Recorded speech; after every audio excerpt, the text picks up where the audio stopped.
El problema de la pobreza requiere situar, antes que nada, que los pobres no salen de la nada. La pobreza está generada por un sistema basado en la acumulación del capital. Afirmaba Marx que la acumulación capitalista produce constantemente, en proporción a su energía y a su volumen, una población relativamente adicional, es decir, sobrante, para las necesidades medias de valorización del capital y, por lo tanto, superflua. Marx también concluía que la clase obrera no tiene nada que perder más que sus cadenas. Tiene, por el contrario, un mundo que ganar. Espinosa Iglesias, en su reporte de Movilidad Social 2019, en México, 74 de cada 100 personas que nacen en pobreza, morirán en esa situación. Es en el sureste de nuestro México, donde la situación se intensifica aún más. 86, de cada 100 personas, que nacieron en esos hogares, nunca podrán superar esta condición. En México existen 9.4 millones de mexicanos en condiciones de pobreza extrema, es decir, que disponen de un ingreso tan bajo que no pueden adquirir los nutrientes necesarios para tener una vida sana. La meta establecida en el Plan Nacional de Desarrollo, PND, 2019-2024, presentada el 30 de abril a los integrantes de la Cámara de Diputados, es erradicar este nivel de carencias en un sector de la población.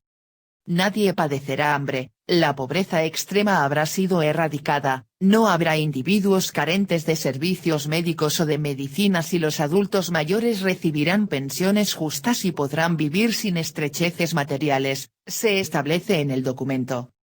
En el sistema capitalista, no es posible erradicar el hambre, la pobreza extrema, la existencia de individuos carentes de servicios médicos y de medicinas, adultos mayores que reciban pensiones justas, precarización de los empleos y salarios, a través de programas sociales, instrumentados por los gobiernos, para vivir sin estrecheces materiales, con lo cual sí se podría hablar de desarrollo económico. Se requiere adoptar medidas económicas, en el mercado del trabajo, pero este está en peligro de extinción, convirtiéndose en una fábrica de pobreza, dada la existencia de modelos económicos excluyentes que más que generar riqueza, extraen riqueza, al no incluir a las personas indígenas. El Plan de Combate a la Pobreza, del Plan Nacional de Desarrollo 2019-2024, plantea el diseño de una política con el principal objetivo de detener la transmisión de la pobreza entre generaciones y, erradicar la discriminación en grupos de personas, cuyos derechos fundamentales han sido históricamente vulnerados. El PND detalla que el gobierno priorizaría las políticas y programas de bienestar, con el objetivo de salvaguardar los derechos de niñas, niños, jóvenes, mujeres, adultos mayores, personas con discapacidad, pueblos y comunidades indígenas y afromexicanas, a fin de detener la transmisión intergeneracional de la pobreza, principalmente a grupos en situación de vulnerabilidad, o discriminados, a partir de la formación, capacitación, e inclusión productiva, financiera y laboral.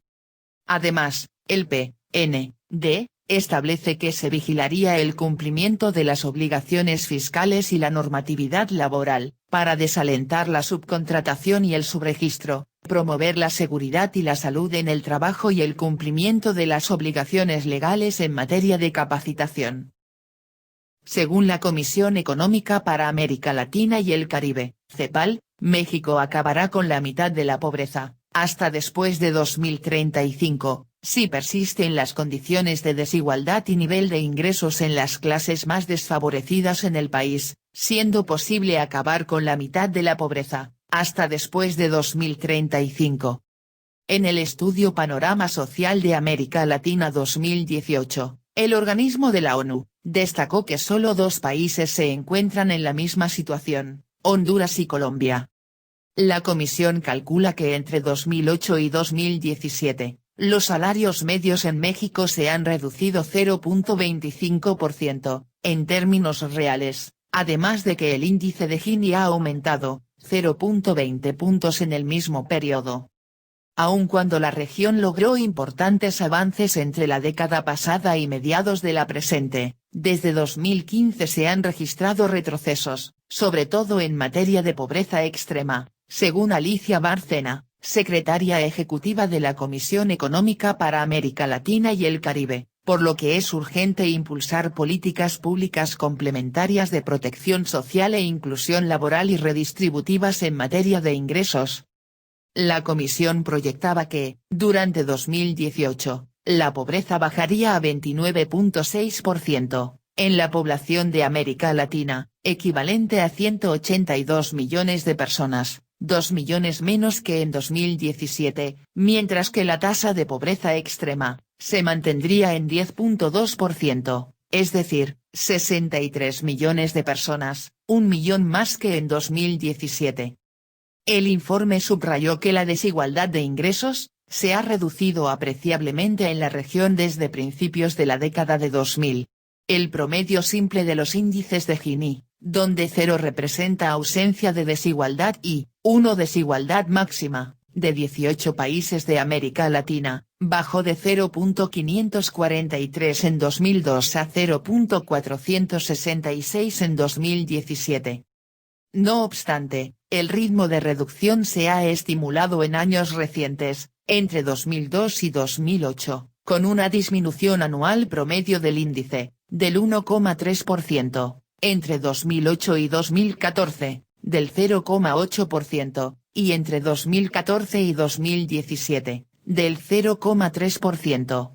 Los sistemas de protección social han tenido un rol importante en los años recientes para contener deterioros distributivos, según el organismo.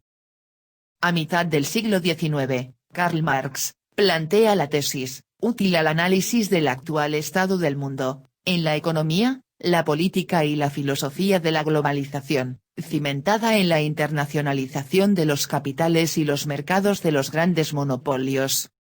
La pobreza, padecida por la mayoría de personas del planeta, se traduce en una situación de aquellos hogares que no logran reunir, en forma relativamente estable, los recursos necesarios para satisfacer las necesidades básicas de sus miembros. Comisión Económica para América Latina y el Caribe, CEPAL.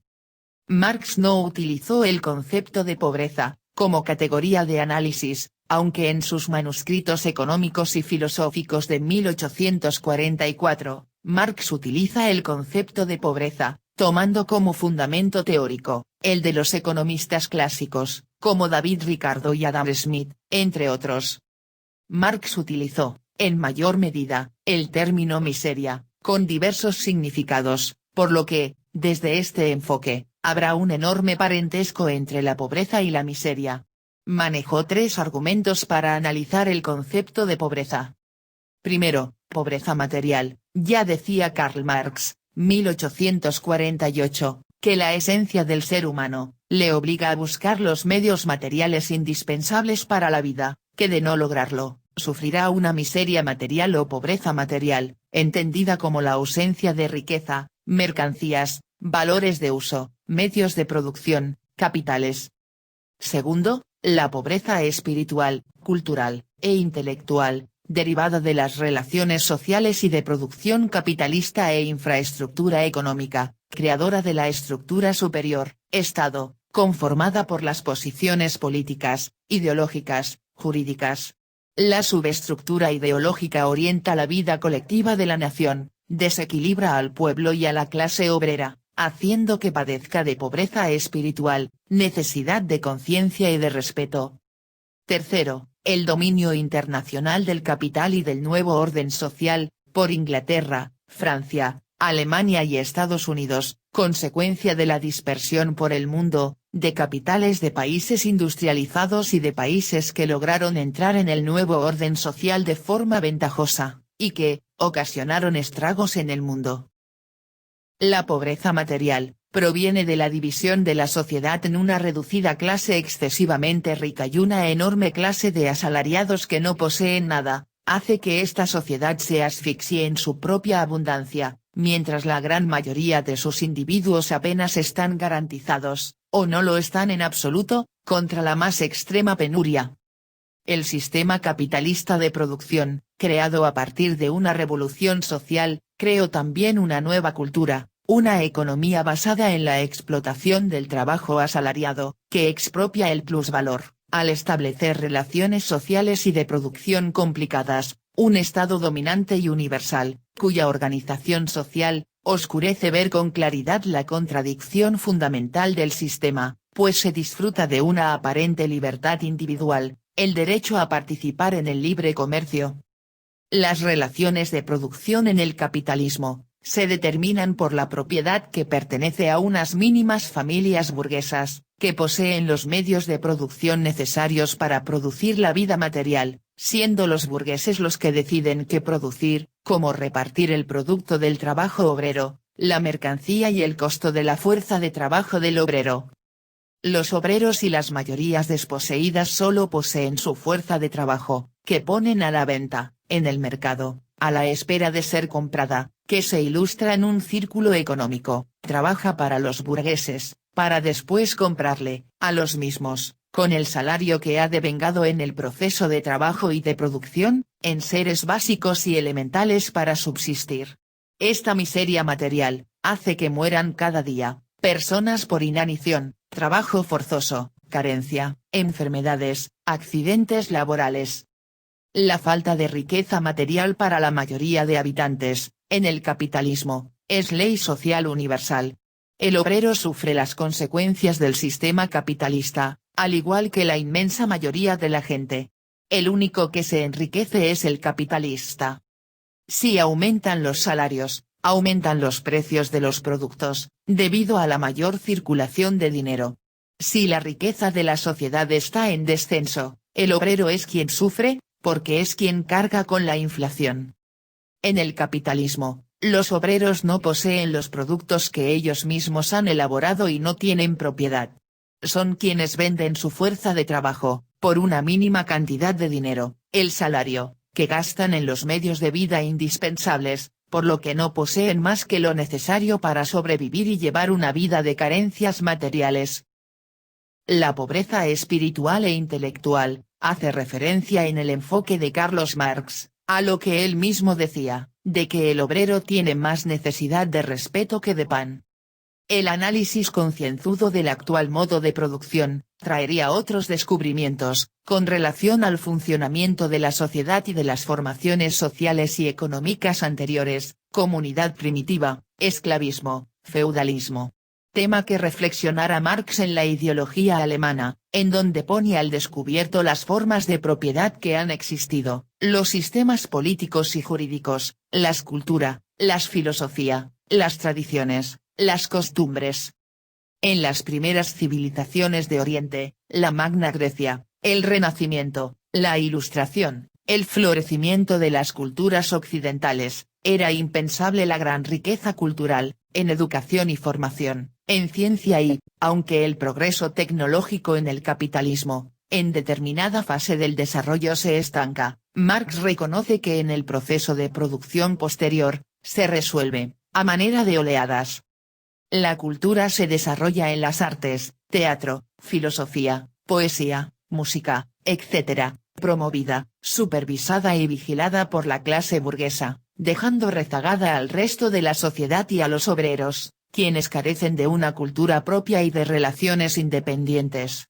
La pobreza intelectual y espiritual de la clase obrera, hace que se reproduzcan las relaciones capitalistas de producción y, por ende, de explotación. La pobreza espiritual que acompaña a los obreros, les entorpece o niega la capacidad para fundar una nueva cultura, nuevas costumbres, hábitos, relaciones sociales que rompan el yugo cultural. Se habla de pobreza filosófica o mental, porque el obrero no posee claridad sobre la naturaleza, la sociedad y su funcionamiento, por sí mismo. La pobreza cultural de los obreros y la masa desposeída de la sociedad, reproducen el egoísmo, el individualismo, la envidia, la ambición, el fanatismo, propios de la cultura burguesa. Desean incorporarse al reducido número de propietarios del Estado burgués moderno. Quisieran ser ricos y vivir al lado de los burgueses, disfrutando de la explotación asalariada. Los obreros no poseen conciencia, del porqué de su condición de miseria y, no tienen conciencia de su situación futura, de sus verdaderos enemigos, pues el uso indiscriminado de la tecnología, en el capitalismo, es degradante, pues las máquinas, que acortan y hacen más fructífero el trabajo humano, provocan el hambre y el agotamiento del trabajador. El dominio sobre determinado territorio, desaparece lo que le pertenece a ese espacio, cae bajo el mando de la nación colonialista, al imponer las más desfavorables acciones económicas que favorezcan a su nación, pero no a todos, solo a la clase, que ostenta el poder político y económico. Una colonización conlleva un gran cambio en las tradiciones del país sojuzgado, y a la par, una gran revolución en el carácter y propósitos de las relaciones sociales y de producción.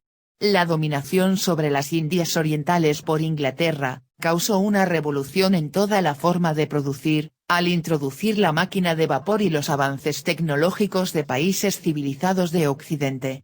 La India sufrió la mayor transformación, haciendo de él, un país monótono, con una orden social de antaño, con comunidades semirurales y semibárbaras, con formas particulares de producir en la agricultura.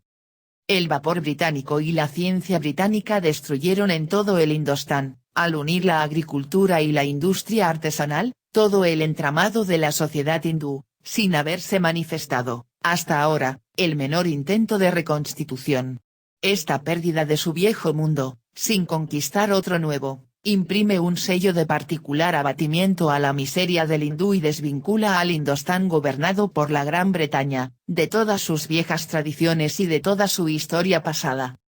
Marx ya preveía que los efectos de la expansión del capital por todo el mundo, propiciarían la búsqueda de diversos mercados y fuentes de mano de obra y la expansión, por el mundo, a fin de acrecer la riqueza burguesa y acumular capital, hasta el hartazgo. En esta pesquisa, aplastarían a todo aquel que se atreviese a confrontarse, destruyendo comunidades o grupos humanos enteros, como las masacres de los pueblos indígenas en la América India, la destrucción de clanes enteros en África y la esclavitud, de ingentes afrodescendientes. El capital no tiene fronteras, el capital prolifera por el mundo, buscando nuevos mercados, ventas y compras, lo cual se ratifica al retomar el análisis del proceso de la acumulación originaria del capital. Dicho proceso, se dio mediante el saqueo, robo, pillaje, a tribus indígenas en zonas septentrionales de América, para satisfacer la necesidad o afán de comerciar y encontrar salidas, a las mercancías de los países coloniales. Los nuevos valores de cambio, se intercambiaban por metales preciosos, en el mejor de los casos, pero prevaleció el robo de las riquezas a las tribus y etnias. El mercantilismo, sería la base de la que arrancaría la producción capitalista.